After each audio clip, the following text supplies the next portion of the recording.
I kind of put together what I believe is going to be the 26-man roster. Okay. So how do you think we'll leave pitching for last, but the 13 or so position players, who do you think they're going to be?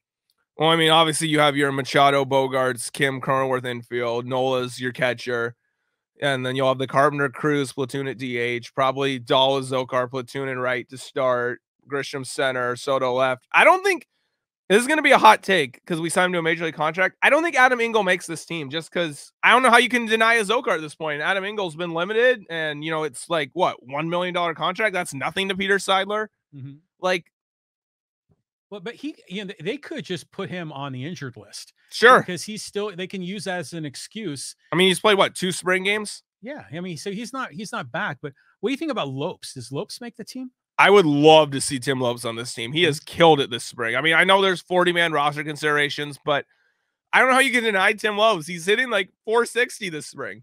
Well, they're going to need one more utility infielder. I mean, who else would it be other than him? I mean, I kind of like what Odor's shown. I didn't really have any expectations when they signed him, but, he had 2 homers the other day against Oakland. He's been a lot more patient at the plate than I remembered him in Texas, which was always what held him back in Texas, was that he just swung at way too many pitches. Like, he was such a free swinger. He always had a really low on base, but like, he's always had power. He's, got a decent glove at second and third base, and he throws a mean right hook if we ever get in a benches clearing brawl. Well, that's the one thing I always think about. He's an enforcer. Yes, him and what was it, Bautista? Yeah, into the fight.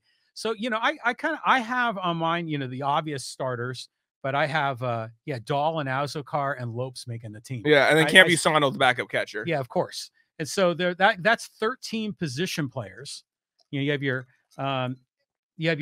Is it 8? No, it's a 9. No, the 9 starters, because the DH is one of them, and then you got the 1, 2, 3, 4, 5 off the bench. So it's Lopes, Azokar, Dahl, and Cruz. What about the pitching staff? How do you think that one's going to shake out? So, I mean, Darvish will probably be your opening day starter. Then you got Snell next. Musgrove will probably miss a start or two, although it sounds like he's coming along a lot better than we thought, which was awesome to see. I think, obviously, Waka. You think you'll have Martinez and Lugo in there. And I want to talk about Seth Lugo real quick. Oh, yeah. Because, I mean, a lot of people kind of were – it didn't make a lot of sense. And it was like, you're going to try him as a starter. He's mostly been a reliever. But, I mean, he has a starter repertoire. And think about this. The Dodgers were interested in him as a starter. So if the Dodgers see something in him that can make him as a starter, why would we not want that? Yeah. And he's looked pretty good this spring. I mean, sometimes the command's not always there. Sometimes he leaves a pitch over the plate, or sometimes he walks guys, but he gets out of the jams. Like, he'll get a double play ball, and not a lot of guys barrel him up. He gets strikeouts. Like, I think he'll probably only be a 5-inning pitcher, but, if he goes 5 innings, 1 or 2 runs, that's fine. And then playoffs come around, him and Martinez are multi-inning weapons out of the bullpen, which is so huge. So do you think they go with a 6-man rotation?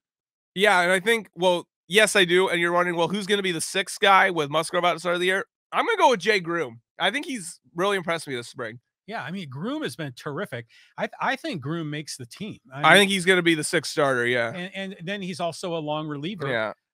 But, Ryan Weathers continues to struggle. Morihone may be hurt again. Yeah, I mean, you just can't count on Morihone for anything. Like, he lets innings snowball on him. Like, you saw game 2 against the Mets in the playoffs. Like, he just lets innings snowball on him. He's always hurt. You just can't count on the guy. I mean, the stuff's really good, but you just can't count on the guy.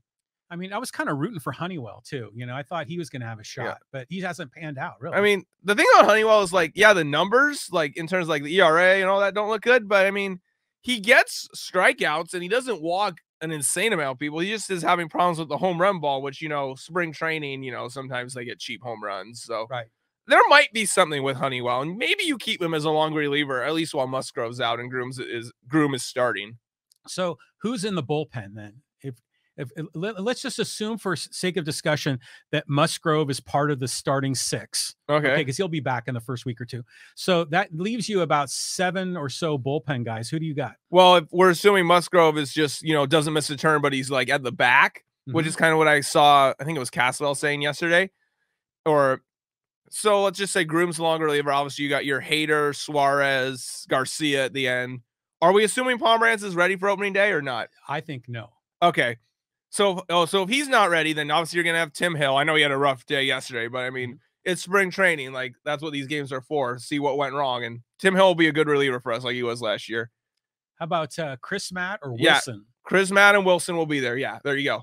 Yeah, so I mean that's who I've got on my squad. But they got options down there. It's really nice to have. Yeah, there's a ton of players here, but like other guys, like Weathers doesn't make it, Kinnear doesn't make it, No. Kerr, Castillo. You kind of hope that he. Would I like Castillo, and I really loved him. Like the year he was somewhat healthy for us in 2018. Like I was at his major league debut when he came in.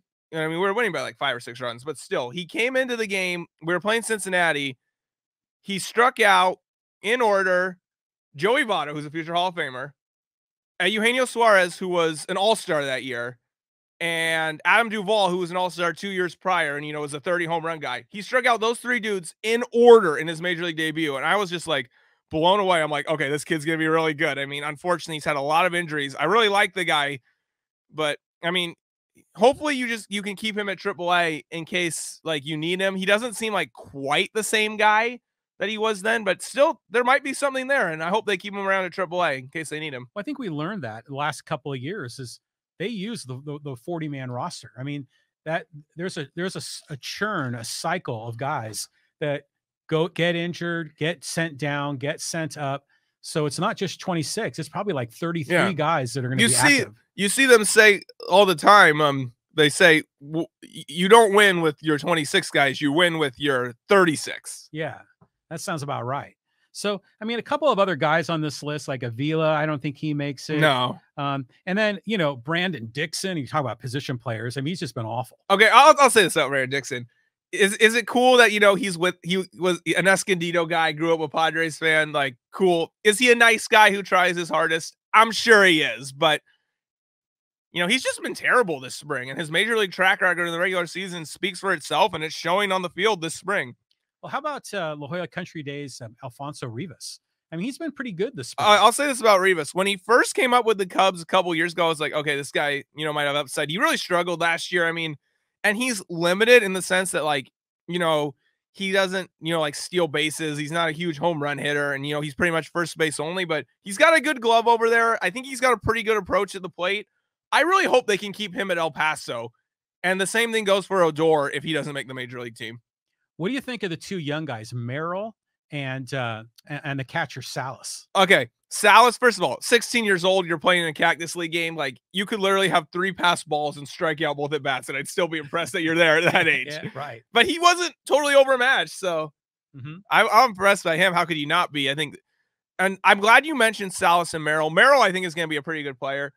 I'm glad you mentioned those guys because some people are like, well, you can't just keep signing all these guys. Eventually you're going to need homegrown talent. Like, well, I think they're counting on Salas and Merrill to come up for them and be like cheap homegrown talent so that you can afford another big contract. Like, say you sign Soto or he goes, but you sign Ohtani, like, because like the rumors are out there and you're like, well, at some point, isn't that just gonna be like, no matter how rich the owner is, like there's a limit, but like, because there's other players on the roster. I think they're counting on guys like Salas and Merrill and like a Jay Groom, like down the road, the high school kid, Lesko that we drafted. Right. And I think in the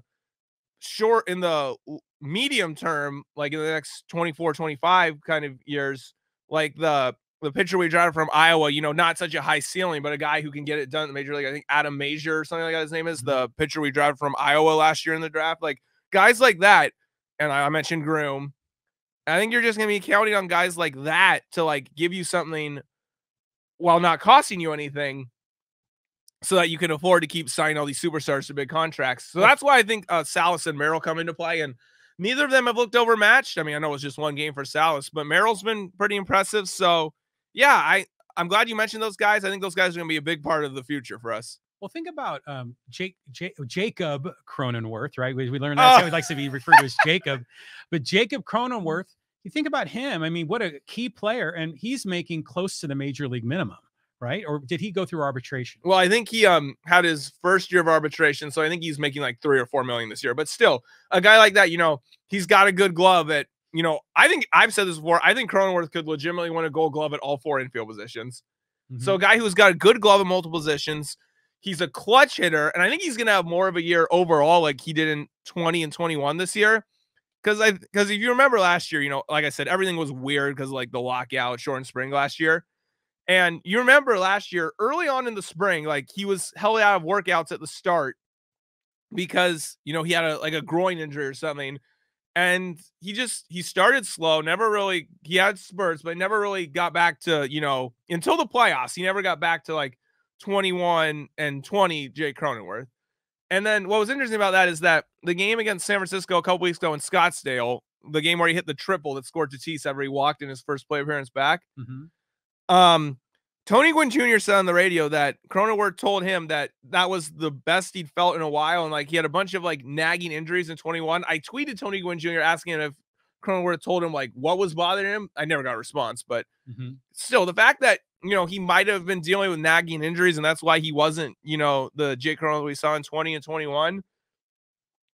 I mean, I think he's going to have a pretty good year and I've said this about Cronenworth too, is that I think the problem with him last year was that, he was like, because you heard so much, heading into the lockout, and during the lockout, like, how are the Padres going to add to their offense? They relied too much on Machado, Tatis, Cronenworth, and then there was no Tatis. I think Cronenworth thought, oh, shoot, I got to try to, drive the ball, hit more home runs. And he just kept getting under balls and, like, trying to hit too many home runs. And I got for Tatis being out. I think now that, Tatis is back, you got Bogarts, full year of Soto, now he can get back to being that, like, line drive complimentary guy who hits, like, 5th, 6th in the order. Well, I mean, I think he's going to have a great year. Last year that he was batting 3rd for a good portion. Right. And you're thinking this was the throw in on the trade that we got from, the Tommy Pham trade. Right. And suddenly he's batting 3rd. And he's an all-star. I mean, what a great opportunity that he's cashed in on. And he's another great guy to root for. Yeah. And it's just kind of fun too, his background being a Michigan guy and a hockey guy. Yeah. So